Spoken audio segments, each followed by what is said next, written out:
Myself, Dr. B.S. Saw, working at the Science College, Bilaspur. My topics for the BSc first year, Unit 5. This is ring, ideal and integral domain and field.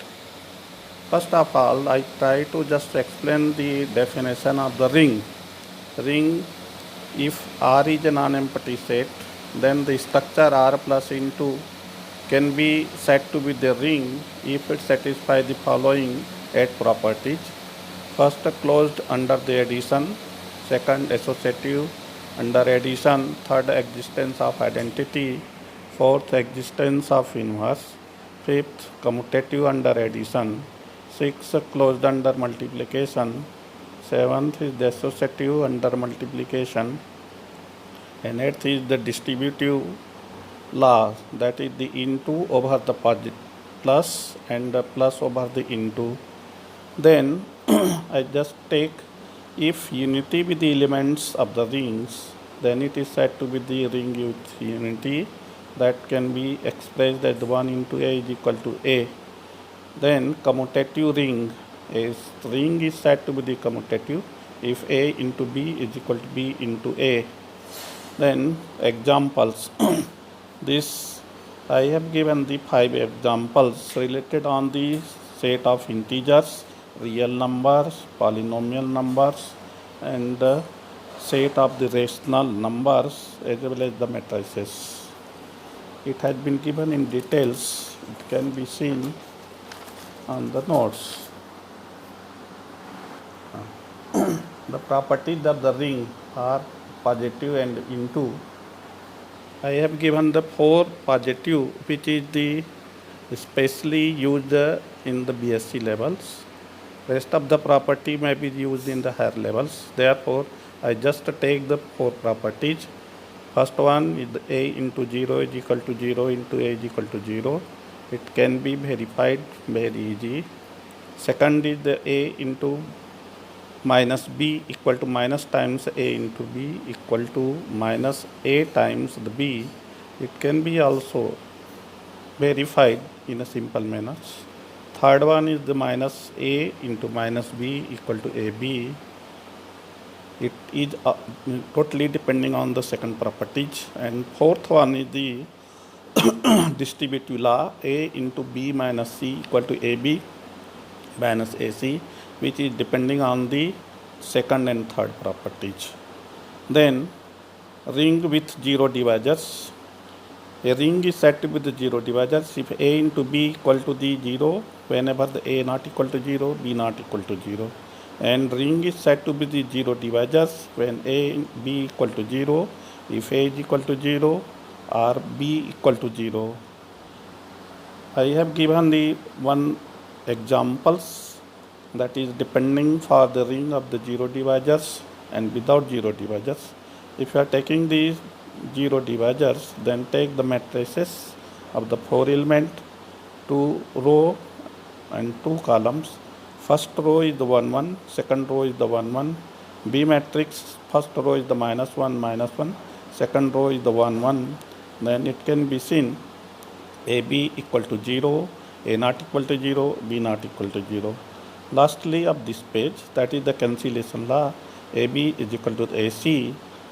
Then A can be taken AB minus AC equal to 0. A may be taken as the common, the in a bracket B minus C, A not equal to 0, then B minus C equal to the third topics of this third page is the integral domain. A ring is said to be the integral domain if it is the commutative and the two properties, that is the one unity must be the element of the ring, and second one is the 0.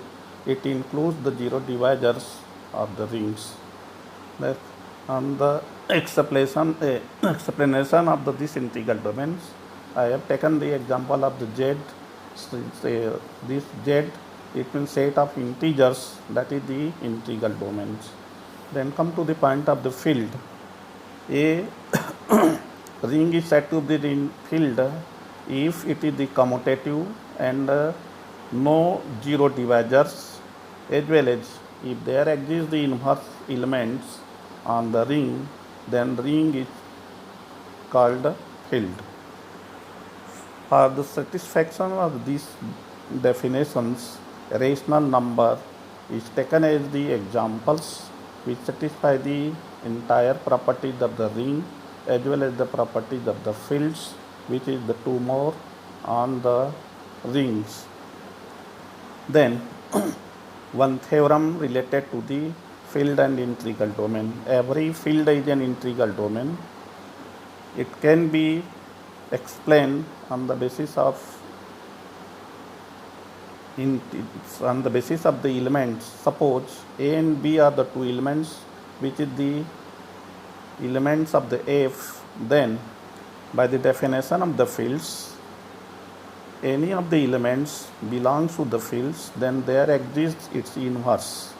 Then suppose A be the elements of the F, then there exists the A inverse. But a field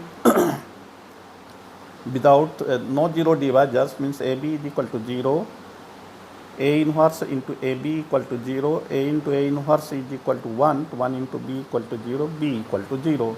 That satisfies these theorems. For these topics of these ones, I may take the second theorem related to the integral domain. If the every finite integral domain is the fields, suppose D may be taken as the elements A1, A2, the AN, it means the finite number n is equal to finite numbers. Suppose A may be any elements of this ring, then D dash can be taken as the A into D equal to A1, A2, AN. If any of these two elements may be the equal, then number of the elements which has been given n may be the less than to n. Therefore, it is not possible to take the AR is equal to the AR minus 1 or the AR plus 1. Therefore, if it is a integral domain, then it is necessary one of the elements must be the unity. Then if B be the any elements, A has been already given for the element of the ring, then A into B equal to the 1. If A is the elements of the ring, then there exists the inverse. The A inverse AB is equal to the A ka inverse. Therefore, B is equal to A inverse. The example, that is the Z is equal to integral domain but not the fields. If set of integers satisfy the properties of the integral domain which does not satisfy the properties of the fields. So that example, next one, if you are taking the complex number which is in the form of the A plus IB, it is already known in the mathematics that it always satisfies the law of the under this one ordinary addition and multiplication. Therefore, it is need not to just explain here. Then subring S plus into is subset of the R plus into, then S is said to be subring if it is itself the properties of the ring, then S is said to be a subring. Okay. The third theorem related to this field, that is the a ring is, if S1 a ring, necessary condition for the subring that A and B be the element of S, A minus B belong to the S, A into B belong to the S. It means ordinary additions and multiplication both must be elements of the S. A and B be the element of S, then B be the elements of S, then there exists minus B also in S. Then addition of minus B and A, that is A minus B belong to the S, AB belongs to the S. The fourth theorem, if S1 is the subring, S2 is the subring, then their intersection is also the subring, because if S1 is the subring, A minus B be the elements of S1, A into B belong be the element of S2, S1, then A minus B and A minus B be the element of the S1 intersection S2. Similarly, AB be the element of S1, AB the element of S2, then AB the element of the S1 intersection S2. Therefore, S1 intersection S2 having the element like the A minus B and A into B. Therefore, S1 intersection S2 is a subring. Then ordered integral domain R positive is a subset of R ring. Then positive, this R positive having the two types of the elements. 0 belongs to the R positive, minus A belongs to the R positive. Then this type of the structure of the ring is called the ordered integral domain. हो गया खत्म. A ring is said to be the ideal if A be the elements of S, R be the elements of capital R. If R into A, that is ordinary multiplication of the elements and belongs to the S, then such type of the structure is called the ideals. Homomorphisms. If a mappings from R into the R dash such that f of A plus B equal to fa plus fb, fa into b is equal to fa into fb. Then last topics of this that is the headings of these topics is the kernel of homomorphism. If A be the elements of R, fa is always getting the element of the E dash. It means the domain having the element is small a, and also that is the elements of the R, and from the range side we are always getting the only the unity elements on the range side, then that is called the kernel of homomorphism. Okay, हो गया खत्म.